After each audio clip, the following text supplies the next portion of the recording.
देखिए, जैसा कि हमने हमारी पिछली क्लास के अंदर बात की थी, लिपिड और उसके आइडेंटिफिकेशन टेस्ट की बात की थी, तो हम लिपिड के क्लासिफिकेशन को समझ रहे कि लिपिड का किस तरह का टाइप्स हो सकते हैं, उन टाइप्स को हम समझ रहे थे। ठीक है, जिनके अंदर हमने एक चार्ट समझा था पिछली बार, एक चार्ट फॉर्म में समझा था क्या क्या टाइप्स होते हैं, उसी को हम कंटिन्यू कर रहे हैं उस चार्ट के अकॉर्डिंग। सिंपल लिपिड यानी आपका फेट, और दूसरा क्या होता है आपका वैक्स।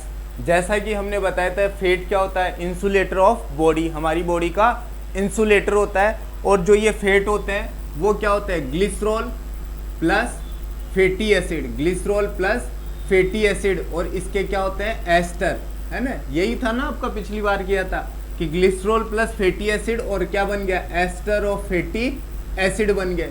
तो ये क्या था आपका फेट था, ये क्या था आपका फेट था।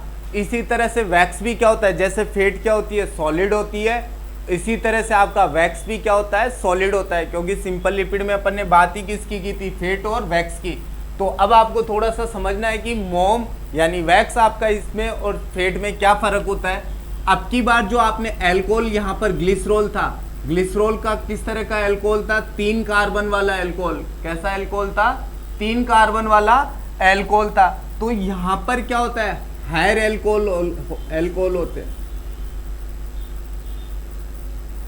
अदर देन ग्लिसरॉल, यानी ग्लिसरॉल को आप छोड़ दीजिए और ग्लिसरॉल से ऊपर के एल्कोहल लेते जाइए यहाँ पर, है ना। ग्लिसरॉल को छोड़ दीजिए और उससे ऊपर के हायर एल्कोहल लेते हो। जैसे कि एग्जाम्पल दे दिया आपने सिटाइल एल्कोहल, है ना। सिटाइल एल्कोहल के अंदर कितने होते हैं, 16 कार्बन का एल्कोहल है। कितने कार्बन का एल्कोहल है भाई, ये 16 कार्बन का एल्कोहल है सिटाइल एल्कोहल, सही है।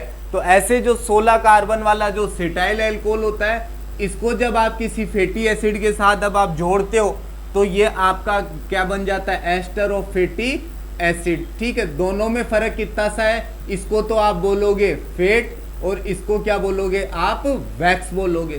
तो समझ गए बात को, हमारी बॉडी वाला फेट और जो बाहर मिलने वाला जो वैक्स होता है, दोनों में फर्क क्या होता है। वहां पर एल्कोहल कंपोनेंट कौन सा होता है, 3 कार्बन वाला ग्लिसरॉल कंपोनेंट होता है और उसके एस्टर होते हैं, जबकि जो वैक्स या मोम होता है उसके अंदर क्या होता है, हायर एल्कोहल होते हैं अदर देन ग्लिसरॉल। तो वो क्या बना लेते हैं, एस्टर, और वो आपके आगे चल के क्या कहलाते हैं, आपके फैटी एसिड कहलाते हैं। तो समझ गए होंगे कि फेट किसको कहोगे और आप वैक्स किसको कहोगे। ठीक है, अब इसके बाद जो हम बात कर रहे थे यहाँ पर, अब बात करते हैं यहाँ पर हम दूसरा, यहाँ पर क्या था आपका कंपाउंड लिपिड।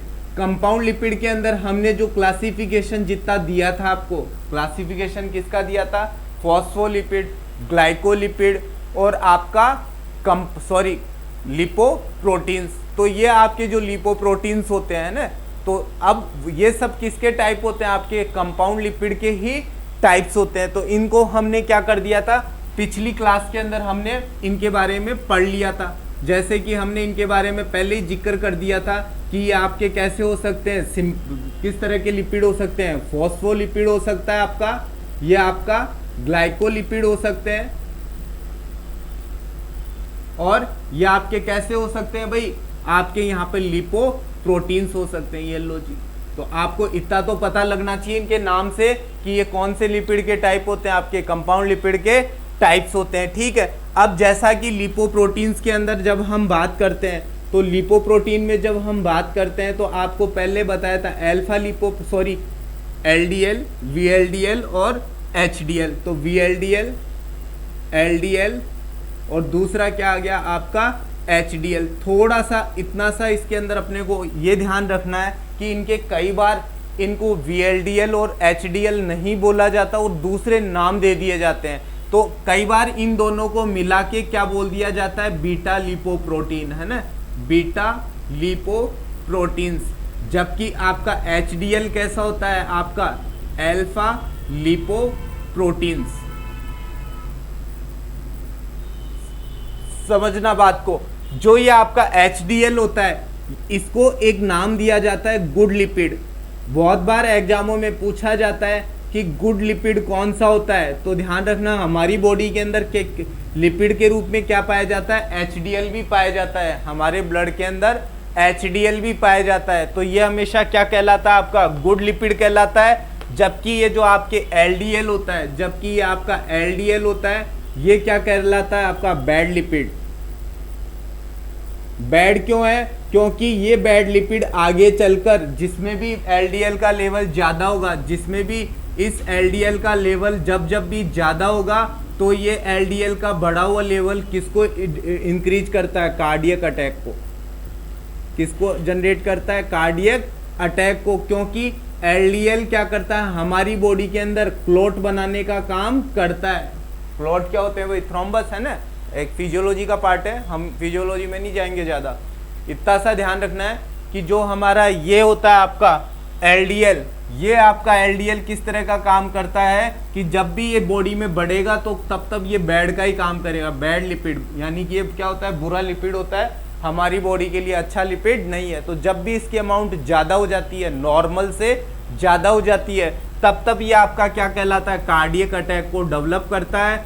तो इसीलिए कहा जाता है कि हमारी बॉडी के अंदर HDL ज़्यादा होना चाहिए और LDL कम होना चाहिए। सही बात है। तो HDL अगर आपका ज़्यादा होगा तो कार्डियक अटैक के चांसेस कम रहेंगे, LDL अगर बढ़ गया तो कार्डियक अटैक के चांसेस क्या होते हैं, बढ़ जाते हैं।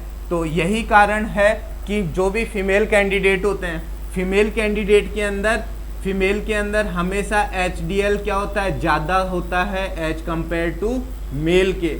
यही वजह है कि मेल के अंदर कार्डियक अटैक आने के चांसेस क्या होते हैं, ज़्यादा होते हैं। क्यों, क्योंकि मेल के अंदर कंपेरेटिवली फीमेल से क्या होते हैं, HDL क्या होता है, कम होता है, और HDL कम होगा तो कार्डियक अटैक होने के चांसेस मेल में हमेशा ज़्यादा होते हैं। तो यही वजह कि हम बहुत बार जब सुनते हैं कार्डियक अटैक का कारण, कार्डियक अटैक मेल वगैरह में ज़्यादा देखने को मिलता है। सही बात है। थोड़ी सी एक अलग तरह की इन्फॉर्मेशन है, बहुत बार एग्जाम में जनरल साइंस के रूप में LDL, VLDL, SDL पर क्वेश्चन पुटअप कर दिए जाते हैं। तो HDL क्या होता है, आपका गुड लिपिड है, LDL क्या होता है, हमेशा बैड लिपिड होता है। ठीक है। तो हम बहुत बार डायग्नोस्टिक वगैरह पे जाते हैं, ब्लड टेस्ट करवाते हैं, तो इस तरह की रिपोर्ट वगैरह आती है, तो हमको थोड़ा सा वहाँ पे पता होना चाहिए। ठीक है। अब जो लास्ट में इसके अंदर आता है आपका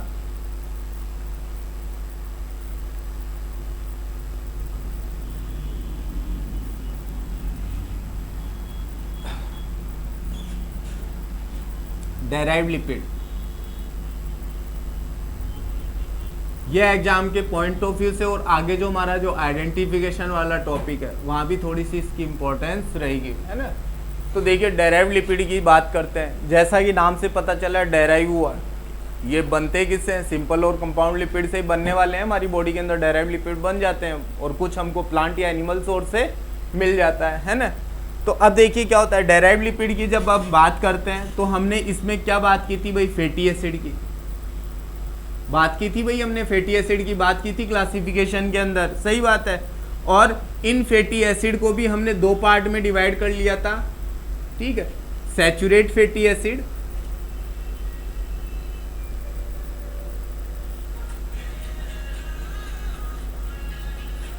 सैचुरेट फैटी एसिड और दूसरा कौन सा होता है आपका, अनसैचुरेट fatty acid. अनसैचुरेट fatty acid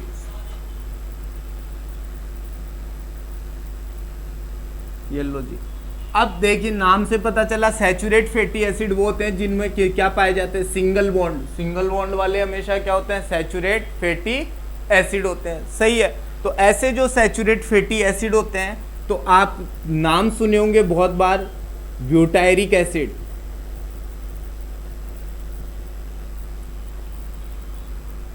कैप्राइलिक acid और डेकेनोइक एसिड। येलो जी। ब्यूटायरिक एसिड, कैप्राइलिक एसिड और डेकेनोइक एसिड ये बटर के अंदर पाए जाते हैं। लेकिन कब पाए जाते हैं, समझना बात को। जब भी आपका बटर आपका 15 दिन 20 दिन का हो जाता है, यानी बटर में से जब स्मेल आना शुरू हो जाती है, बटर में से जब आपको स्मेल आना शुरू हो जाती है, तो बटर के अंदर जो स्मेल आती है वो किन फैटी एसिड के खराब होने से आती है, इन ब्यूटायरिक एसिड और कैप्रोलिक एसिड के मौजूद होने से आती है। क्यों? क्योंकि बटर के अंदर क्या होता है कि जब इस तरह के छोटे फैटी एसिड, आगे इस बात को हम डिटेल से समझेंगे कि बटर वगैरह के अंदर क्या होते हैं, जब इस तरह के छोटे फैसिड एसिड, जैसे इसमें कितने कार्बन दे दिए आपको, 4 कार्बन दे दिए।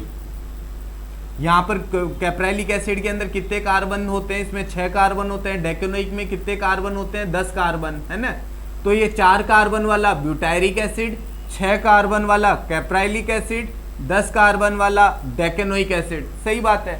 तो ये क्या होते हैं, जब भी आपके बटर में मौजूद होते हैं, जब ये बटर के अंदर बन जाते हैं किसी भी वजह से, जब बटर का डिग्रेडेशन होता है ऐसा भाई, क्योंकि बटर जब एयर में मौजूद होगा, बटर जब आपका 10 दिन 15 दिन का हो जाएगा, तो उस बटर में से जो स्मेल आना शुरू होती है वो क्यों होती है, इस तरह के छोटे छोटे, ये क्या होते हैं, छोटी चैन वाले फैटी एसिड होते हैं, सैचुरेट फैटी एसिड। ऐसे छोटी चैन वाले सैचुरेट फैटी एसिड जब बन जाते हैं तो उस बटर में से एक बदबू आना शुरू हो जाता है। तो जो बदबू आ रही है उस बटर में से वो किसकी वजह से आ रही है, इन ब्यूटायरिक एसिड, कैप्राइलिक एसिड की वजह से स्मेल आना शुरू हो जाता है। एग्जाम में क्वेश्चन पूछा गया क्वेश्चन है, ध्यान रखना, एग्जाम में पूछा हुआ क्वेश्चन है आपका कि ब्यूटायरिक की बटर के अंदर जो स्मेल आती है वो किसकी वजह से आती है, ब्यूटायरिक एसिड, कैप्राइलिक एसिड की वजह से आती है, सही बात है। अब इधर जब बात करते हैं अपन, इसी तरह के दूसरे सैचुरेट फैटी एसिड भी हैं जो एग्जाम के पॉइंट ऑफ व्यू से इंपॉर्टेंट है। लॉरिक एसिड, मायरिस्टिक एसिड,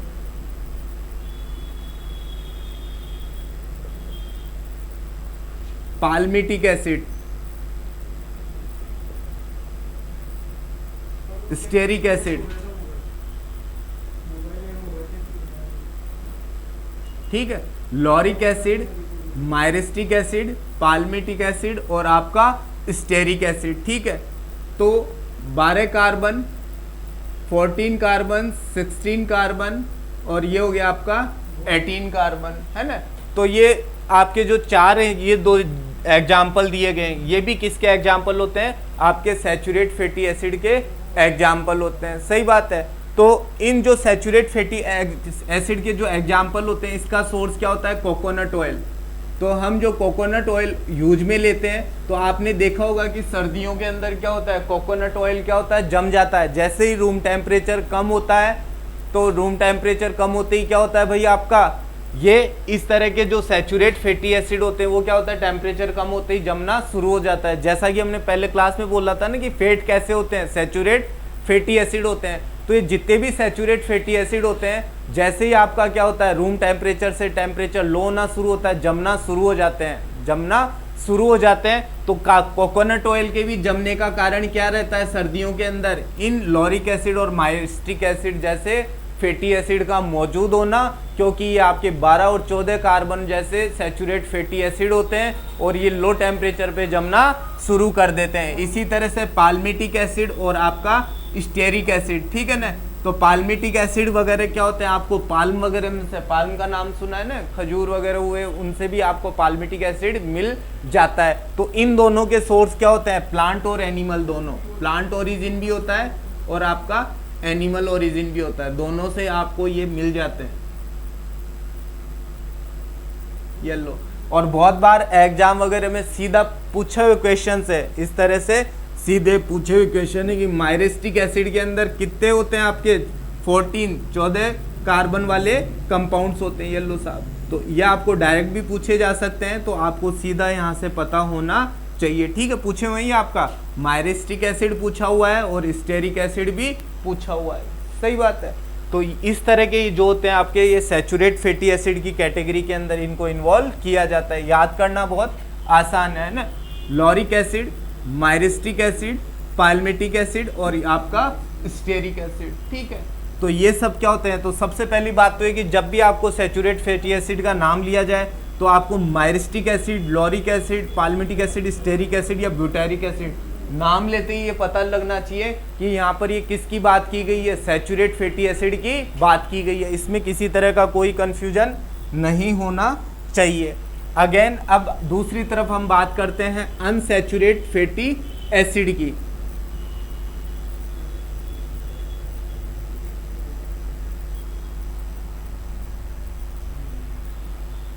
जब आप अनसैचुरेट फैटी एसिड की बात करते हो, यहाँ पर अनसैचुरेट फैटी एसिड की अपन बात करते हैं, तो इसके भी एग्जाम के पॉइंट ऑफ व्यू से इंपॉर्टेंट एग्जाम्पल है ऑलिक एसिड,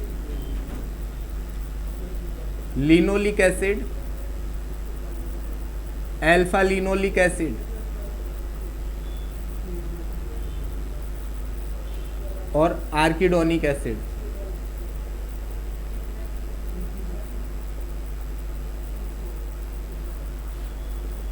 इसमें 18 कार्बन, यहाँ भी आपके 18 कार्बन है, यहाँ भी आपके 18 कार्बन है, ये आपका क्या हो गया 20 कार्बन का, सही बात है। इसमें 20 कार्बन हो गया आपका। तो देखिए क्या हुआ, अगेन वही बात, जैसे आपने सैचुरेट फैटी एसिड में कार्बन बोल लेते हैं ना, क्योंकि वो कैसे थे आपके सारे के सारे सिंगल बॉन्ड वाले थे, जबकि अनसैचुरेट फैटी एसिड कैसे होते हैं आपके डबल बॉन्ड वाले होते हैं, यानी इनमें डबल बॉन्ड पाया जाता है ना। तो अब ये जो भी फैटी एसिड होता है, तो इसमें क्या होता है oleic acid, linoleic acid, alpha linoleic acid और आर्किडोनिक एसिड। अगर इनमें नंबर ऑफ डबल बॉन्ड की बात करें, नंबर ऑफ डबल बॉन्ड की बात करें, तो एग्जाम के पॉइंट ऑफ व्यू से बहुत ही इंपॉर्टेंट है। बहुत बार कुछ स्टेट के अंदर यहाँ से नंबर ऑफ डबल बॉन्ड से रिलेटेड क्वेश्चंस भी पूछे गए हैं। तो ओलिक एसिड की जब भी बात करते हो तो इसमें एक डबल बॉन्ड होता है, यहाँ पर 2 डबल बॉन्ड होते हैं, इधर आपके 3 डबल बॉन्ड होते हैं, और आर्किडोनिक एसिड के अंदर कितने होते हैं आपके 4 डबल बॉन्ड होते हैं। ठीक है, जो पूछा गया क्वेश्चन है वो था alpha linoleic acid. Alpha linoleic acid के अंदर 3 डबल बॉन्ड पाए जाते हैं। तो थोड़ा सा यहाँ पर इनको याद करना हमारे लिए जरूरी भी है, क्योंकि आगे जब हम आइडेंटिफिकेशन को समझेंगे तो इन सब बातें हमारे लिए बेहद ही इम्पॉर्टेंट है। तो आपने जिस तरह से सैचुरेट फैटी एसिड की बात की थी, यहाँ पर सैचुरेट फैटी एसिड के अंदर आपने बात कर दी थी LMPS, है ना, किसकी बात कर दी थी आपने LMPS की बात कर दी थी। उसी तरह से आपने यहाँ पर किसकी बात कर दी ओला, ये क्या है आपकी ओला है ना। तो ओला के अंदर क्या आ गए आपके डबल बॉन्ड वाले कंपाउंड आ गए, और इधर आपका LMPS के अंदर कौन से आ गए सैचुरेट फैटी एसिड यानी सिंगल बॉन्ड वाले कंपाउंड्स आ गए। ठीक है, तो ये क्या था आपका डेराइव्ड लिपिड्स थे। तो डेराइव्ड लिपिड के अंदर आपको पता होना चाहिए कौन से सैचुरेट होते हैं और कौन से आपके अनसैचुरेट फैटी एसिड्स होते हैं। ठीक है,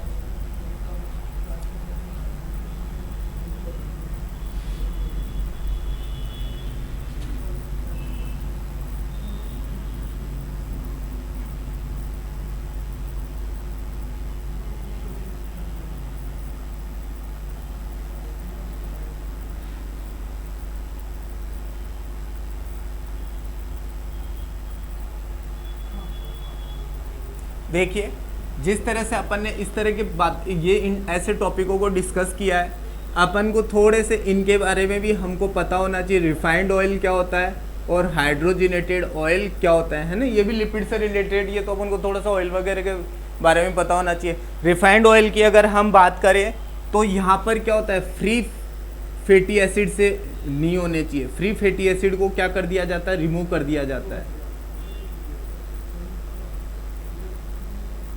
समझिए बात को, समझना बात को। ये जो फ्री फैटी एसिड है, फ्री फैटी एसिड का मतलब होता है कि आपका जो भी कभी भी अगर किसी ऑयल के अंदर ये फ्री फैटी एसिड मौजूद होंगे, ध्यान रखना एसिड मौजूद होना चाहिए किस रूप में, एस्टर रूप में। लिपिड किस रूप में मौजूद होना चाहिए, एस्टर के रूप में। लिपिड किस रूप में मौजूद होना चाहिए, एस्टर के रूप में। ध्यान रखना लिपिड में कौन से बॉन्ड पाए जाते हैं, एस्टर बॉन्ड। जब तक आपके लिपिड के अंदर एस्टर बॉन्ड है तो वो आपका क्या है, लिपिड है ना, उसकी कंडीशन भी सही है लिपिड की। लेकिन जब उस एस्टर बॉन्ड का किसी वजह से वो टूट जाए, ये एस्टर बॉन्ड किन की वजह से टूट सकता है, एनवायरनमेंट की एयर की वजह से, एनवायरनमेंट की ऑक्सीजन की वजह से ये बॉन्ड क्या होता है, टूट सकता है। या ऑयल के अंदर पानी गिर गया, किसी ऑयल में अगर पानी मिक्स कर दिया तो उसका क्या हो जाएगा, हाइड्रोलाइसिस हो जाएगा और ये बॉन्ड क्या हो जाएंगे, टूट जाएंगे। तो जब भी आपको किसी ऑयल के अंदर ऐसे फ्री फैटी एसिड होते हैं तो ये कभी भी अच्छे नहीं होते हैं। जब भी फैटी एसिड होगा तो वो किस रूप में होगा, एस्टर रूप में होगा। और जब भी एस्टर क्या होगा, टूटेगा, तो वो क्या पाया जाएगा, फ्री फैटी एसिड रूप के अंदर पाया जाएगा। तो जब कभी अपन सरसों का तेल ले, सोयाबीन का ऑयल ले, मूंगफली का तेल ले, कोई भी ऑयल जब हम तैयार करते हैं तो उस ऑयल में क्या होता है कि कुछ ना कुछ क्या पार्ट मौजूद होता है, फ्री फैटी एसिड का भी पार्ट मौजूद होता है। तो ये जो रिफाइन किया जाता है तेल का, वो क्या करता है कि उस सरसों के तेल या मूंगफली का जो भी कोई ऑयल होता है उसमें से क्या करते हैं, फ्री फैटी एसिड को क्या कर लेते हैं, रिमूव कर दिया जाता है और वो क्या बन जाता है, रिफाइन ऑयल। क्योंकि रिफाइन ऑयल की क्या होती है, लॉन्ग लाइफ होती है। रिफाइन ऑयल की क्या होती है, लॉन्ग लाइफ होती है, क्योंकि ये जो फ्री फैटी एसिड वाला अगर तेल होगा, इसमें अगर ऑयल में फ्री फैटी एसिड मौजूद होंगे तो ये तेल क्या होगा, जल्दी आपको बदबू देना शुरू कर देगा, खराब होना शुरू हो जाएगा। जैसे घानी का तेल लेके आते हैं ना अपन, तो उस घानी के तेल अच्छा तो होता है हमारी बॉडी के लिए, क्योंकि वो क्या होता है, प्योर फॉर्म होता है, किसी तरह की कोई मिलावट नहीं होती है। लेकिन उसके साथ प्रॉब्लम क्या होती है, उसमें फ्री फैटी एसिड मौजूद होते हैं, तो उसको आप बहुत लंबे टाइम तक आप घर में नहीं रख सकते, उसको जल्दी यूटिलाइज करना पड़ता है, अदरवाइज वो आगे चल के खराब भी हो सकता है ना। तो क्या होता है, ये जो फ्री फैटी एसिड होते हैं वो ऑयल के अंदर स्मेल देना शुरू करे, तो ये जितनी भी कंपनियां होती है ये क्या करती है, रिफाइन ऑयल बनाती है, तो सबसे पहले इन फ्री फैटी एसिड को रिमूव करना शुरू कर देती है, इन फ्री फैटी एसिड को रिमूव कर देती है, और उसके अंदर किसी तरह की कोई बदबू होगी उसको रिमूव कर दिया जाएगा। रिफाइन ऑयल में कोई बदबू आती है, नहीं आती है। कोई कलरिंग एजेंट होगा, कोई कलर होगा, उस कलर को भी क्या कर दिया जाएगा, रिमूव कर दिया जाता है। तो रिफाइन ऑयल वो होता है जिसमें नो कलर, नो ऑर्डर और फ्री फ्रॉम फैटी एसिड, बराबर बात है, किसी तरह का कोई फैटी एसिड उसके अंदर नहीं होना चाहिए, सही बात है। तो ये क्या था आपका, रिफाइन ऑयल हो गया। अब देखिए, तो अब मेरे ख्याल से आप समझ रहे होंगे इस बात को, है ना, कि यहाँ पर फ्री फैटी एसिड को लेके आप कंफ्यूज मत हो जाना। इस चीज़ को क्यों नहीं होना है कंफ्यूज, क्योंकि आपको पता होना चाहिए कि जो भी ये होता है फ्री फैटी एसिड, जो भी आपका फ्री फैटी एसिड होता है, ये हमेशा क्या करता है, स्मेल देता है। ध्यान रखना, एस्टर फॉर्म में होगा, क्योंकि आपको अच्छे से पता होता है कि एस्टर में से तो क्या आती है भाई, खुशबू। एस्टर में से क्या आती है, खुशबू आती है, अच्छी स्मेल आती है ना, गुड स्मेल, ये कह सकते हो। एस्टर में से कैसी आती है, गुड स्मेल आती है, वो स्मेल अपने को बुरी नहीं लगती है। जबकि दूसरी तरफ जो आपके कौन से ऑयल होते हैं, जैसे जिनके अंदर फ्री फैटी एसिड मौजूद होता है, तो वो अब धीरे धीरे क्या होता है, एक स्मेल देना शुरू कर देते हैं। जब आप कभी किसी डेयरी के सामने से आप गुजरते होंगे तो आपको एक अजीब सी कई बार स्मेल आती है, डेयरी के सामने से जाते हो ना, एक अजीब सी स्मेल आती है, अपन बहुत बार नाक वगैरह भी अपन बंद करके निकलते हैं। क्यों, क्योंकि उस जगह पर जहाँ पर वो दूध से रिलेटेड एक्टिविटी हो रही है, तो वो दूध क्या हो जाए, या जो भी वहाँ की फैट या ऑयल होता है, वो धीरे धीरे क्या होता है, डिग्रेड होके उसमें फ्री फैटी एसिड बन जाते हैं, और वो फ्री फैटी एसिड की वजह से क्या होती है, एक अजीब सी स्मेल आना शुरू हो जाती है। तो जब तक एस्टर है तब तक सब कुछ ठीक है, जैसे ये फ्री फैटी एसिड बनेंगे किसी फैट या ऑयल के अंदर, तो वो क्या हो जाएंगे, खराब होना शुरू हो जाएंगे। तो रिफाइनरी में यही काम होता है, ऐसे फ्री फैटी एसिड को रिमूव कर दिया जाता है, कलर को रिमूव कर दिया जाता है, ऑर्डर को रिमूव कर दिया जाता है। अगेन अब बात करते हैं अपन हाइड्रोजिनेटेड ऑयल। हाइड्रोजिनेटेड ऑयल कुछ नहीं है आपका, कि आपने मान लीजिए जो आपका रिफाइंड ऑयल था, इसी को समझ लीजिए, मान लीजिए आपका कोई रिफाइंड ऑयल है, इसी रिफाइंड ऑयल को आप क्या कर देते हो, हाइड्रोजिनेशन कर देते हो। इसी रिफाइंड ऑयल का अपन क्या कर देते हैं, हाइड्रोजिनेशन कर देते हैं। तो हाइड्रोजिनेशन होते ही क्या होगा, इस रिफाइंड ऑयल का हाइड्रोजिनेशन होते ही क्या हो जाएगा, स्टेरिक एसिड। क्या बन जाएगा, स्टेरिक एसिड बन जाएगा, ठीक है। तो क्यों, क्योंकि रिफाइंड ऑयल, सॉरी क्या कहते हैं, रिफाइंड ऑयल वाले जितने भी होते हैं, जैसे कोई भी एग्जांपल ले लिया, इसका बढ़िया एग्जांपल आप ले सकते हो, इसका क्या कहते हैं, रिफाइंड ऑयल के अंदर आप वनस्पति ऑयल, है ना,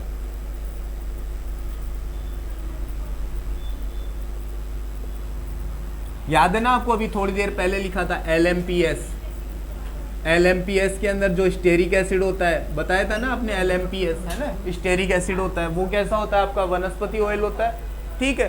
तो रिफाइंड ऑयल हाइड्रोजिनेशन कर दिया स्टेरिक एसिड या जो वनस्पति ऑयल होता है, तो ये कैसा हो जाता है, सॉलिड हो जाता है, ये आपका सॉलिड हो जाता है। और इसके लिए आप कोई भी ऑयल काम में ले सकते हो, जैसे आप ग्राउंडनट ऑयल होता है आपका, मूंगफली का तेल होता है, उसका भी आप क्या कर सकते हो, यहाँ पर हाइड्रोजिनेशन कर सकते हो।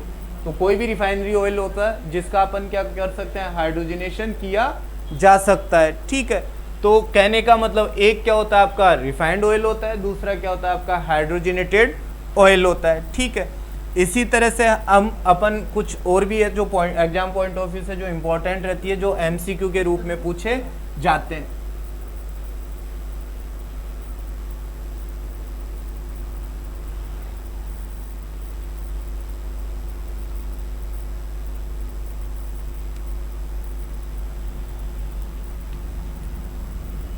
एसेंशियल फैटी एसिड, देखिए एसेंशियल फैटी एसिड का मतलब क्या होता है, तो इसका मतलब कोई चीज़ एसेंशियल है तो दूसरी चीज़ क्या होती है आपकी नॉन एसेंशियल फैटी एसिड भी होते हैं, है ना। तो एसेंशियल फैटी एसिड और दूसरा क्या हुआ आपका नॉन एसेंशियल फैटी एसिड हुआ। एसेंशियल का मतलब ये हुआ कि ऐसे फैटी एसिड जिनको आपकी बॉडी खुद सिंथेसिस नहीं कर सके। वापस से समझना, एसेंशियल वो चीज़ होती है जो हमेशा हम बाहर से किसी चीज़ के ऊपर डिपेंड रहे। एसेंशियल का मतलब ही क्या होता है, जिस चीज़ के लिए हम बाहर से किसी पे हम डिपेंड रहे। तो जितने भी एसेंशियल फैटी एसिड होते हैं वो हमको कहाँ से मिलते हैं, डाइट से। कहाँ से मिलेंगे हमको, डाइट से। अगर डाइट में वो मौजूद होगा एसेंशियल फैटी एसिड तो हमारी बॉडी में जाता रहेगा और हमारी बॉडी का काम चलता रहेगा। सही है, तो एसेंशियल फैटी एसिड हमेशा किस पे डिपेंड करते हैं, आपकी डाइट पे डिपेंड करते हैं। दूसरी तरफ होते हैं आपके non essential fatty acid. Non essential fatty acid वो होते हैं जो आपके क्या रहते हैं, आपकी इनको क्या करती है बॉडी सेल्फ सिंथेसिस कर सकती है। ध्यान रखना, नॉन एसेंशियल फैटी एसिड वो होते हैं सेल्फ सिंथेसिस बाय बॉडी। आपकी बॉडी खुद जरूरत पड़ेगी तो ऐसे फैटी एसिड का निर्माण कर सकती है। ऐसा होता है कि हम पूरी ज़िंदगी भर कार्बोहाइड्रेट खाते रहें, हम तेल का या ऑयल का कुछ भी इस्तेमाल नहीं करते हैं तो भी हमारी बॉडी क्या करती रहती है, फैट को सिंथेसाइज करती रहती है, यानी फैटी एसिड को सिंथेसाइज करती रहती है। होता है ऐसा, बहुत लोगों में होता है, कार्बोहाइड्रेट लेते हैं फिर भी उनके अंदर क्या होता है, वेट गेन होता रहता है। कारण क्या है, क्योंकि उनकी बॉडी के अंदर फैटी एसिड को सिंथेसिस करने की बहुत ज़्यादा कैपेसिटी होती है। तो जाहिर सी बात है कि हमारी बॉडी के द्वारा अगर सेल्फ सिंथेसिस किया जाता है इस तरह के जो भी फैटी एसिड होते हैं तो वो फैटी एसिड आपके क्या कहलाते हैं, आपके नॉन एसेंशियल फैटी एसिड कहलाते हैं। सही बात है, तो बिल्कुल सही बात ये हुई कि अब ऐसे जो एसेंशियल फैटी एसिड होते हैं एग्जाम में इनके बारे में बहुत बार पूछ लिया जाता है कि कौन से फैटी एसिड को आप एसेंशियल फैटी एसिड मानते हो। ठीक है, तो इसके बढ़िया एग्जाम्पल है लिनोलिक एसिड और अल्फा लिनोलिक एसिड।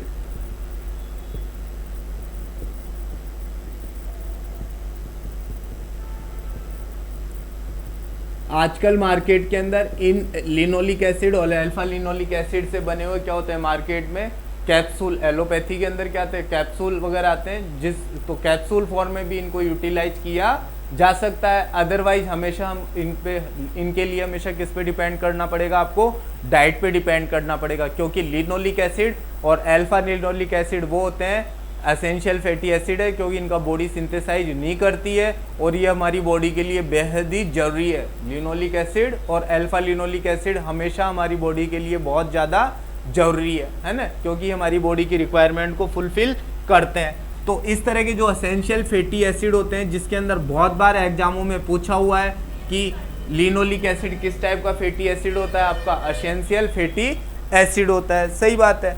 अब आपने एसेंशियल बोल दिया, नॉन एसेंशियल फैटी एसिड बोल दिया, तो ध्यान रखना एसेंशियल इन नाम के अलावा लिनोलिक एसिड और अल्फा लिनोलिक एसिड के अलावा अगर कोई नाम आता है तो उसको आप क्या बोल दोगे, नॉन एसेंशियल फैटी एसिड। तो यहाँ पर नाम लिखने की जरूरत नहीं है आपको, है ना, क्योंकि अपन ने बोल दिया ना ये एसेंशियल है, तो बाकी को आप क्या बोल दोगे, नॉन एसेंशियल फैटी एसिड बोल दोगे। अब क्या बोलोगे आप, एक semi essential fatty acid. Semi essential fatty acid, semi essential fatty acid का मतलब यहाँ पर किससे हुआ कि अब की बार होते तो कैसे हैं ये नॉन एसेंशियल, होते तो कैसे हैं ये नॉन एसेंशियल, लेकिन जरूरत पड़ती है तो बॉडी क्या कर लेती है, इन एसेंशियल फैटी एसिड का निर्माण भी कर लेती है। ऐसा होता है भाई, ऐसा होता है कि ये होते तो कैसे हैं आपके नॉन एसेंशियल फैटी एसिड, लेकिन जरूरत पड़ती है तो बॉडी इसका क्या कर लेती है, सिंथेसिस कर लेती है। तो दोनों बात हो गई, 50-50 वाली बात हो गई है। तो क्यों? क्योंकि ये डाइट, इनको डाइट से भी लिया जा सकता है और आपका क्या रहता है, खुद बॉडी इसको खुद भी सिंथेसाइज कर सकती है। तो होते तो कैसे हैं आपके नॉन एसेंशियल, होते तो कैसे हैं ये नॉन एसेंशियल होते हैं, लेकिन ज़रूरत पड़ती है, जब ज़रूरत पड़ती है तो आपकी बॉडी क्या कर लेती है, इनका सिंथेसिस भी कर लेती है। तो ये नॉन एसेंशियल से क्या हो जाते हैं, ज़रूरत पड़ने पर एसेंशियल भी हो जाते हैं। ये लो साहब, नॉन एसेंशियल है लेकिन ज़रूरत पड़ने पर क्या हो जाते हैं, ये एसेंशियल फैटी एसिड हो जाते हैं, क्योंकि बॉडी खुद क्या कर लेती है, इनको सिंथेसाइज कर लेती है। सही बात है। और इसका जो बढ़िया एग्जाम्पल है वो क्या होता है, आर्किडोनिक एसिड। इसका एग्जाम्पल है आर्किडोनिक एसिड। बिल्कुल सही बात है। आर्किडोनिक इस तरह का फैटी एसिड है, ध्यान है ना, अभी थोड़ी देर पहले आर्किडोनिक एसिड का नाम आया था ना, जिसमें 4 डबल बॉन्ड होते हैं। आर्किडोनिक एसिड में क्या होते हैं, 4 डबल बॉन्ड होते हैं, 20 कार्बन होते हैं। इसमें 20 तो कार्बन होते हैं और 4 डबल बॉन्ड होते हैं, वो वाला ही है, ध्यान रखना, भूल मत जाना, इंपॉर्टेंट है। तो ये आर्किडोनिक एसिड पे बहुत बार एग्जाम में क्वेश्चन भी पूछे गए हैं। 20 कार्बन वाला है और 4 डबल बॉन्ड वाला है। तो ये आर्किडोनिक एसिड कैसा होता है, सेमी एसेंशियल फैटी एसिड होता है। तो ठीक है, डाइट से मिल जाए तो भी अच्छी बात है, अदरवाइज आपकी बॉडी कुछ अमाउंट के अंदर इसको क्या कर लेती है, सिंथेसिस भी कर लेती है। तो आपने एसेंशियल फैटी एसिड को समझा, सेमी एसेंशियल फैटी एसिड को समझा और नॉन एसेंशियल फैटी एसिड को भी अपन ने समझा। ठीक है, तो ये क्या था, हमारा लिपिड था। अब जो एफएसओ के एग्जाम के अंदर जो क्वेश्चन पुटअप होने के जो सबसे ज़्यादा प्रोबेबिलिटी रहती है वो रहता है इसके आइडेंटिफिकेशन से। अगर आप पुराने पेपर वगैरह उठा के देखोगे तो बहुत बार लिपिड के आइडेंटिफिकेशन से क्वेश्चन पूछे गए हैं। ठीक है, तो ये जितने भी कार्बोहाइड्रेट, प्रोटीन और लिपिड है, इन तीनों के केस में इनके आइडेंटिफिकेशन आना हमको चाहिए, है ना। तो इनके आइडेंटिफिकेशन को हम आगे की क्लासेज में देखेंगे। Thank you.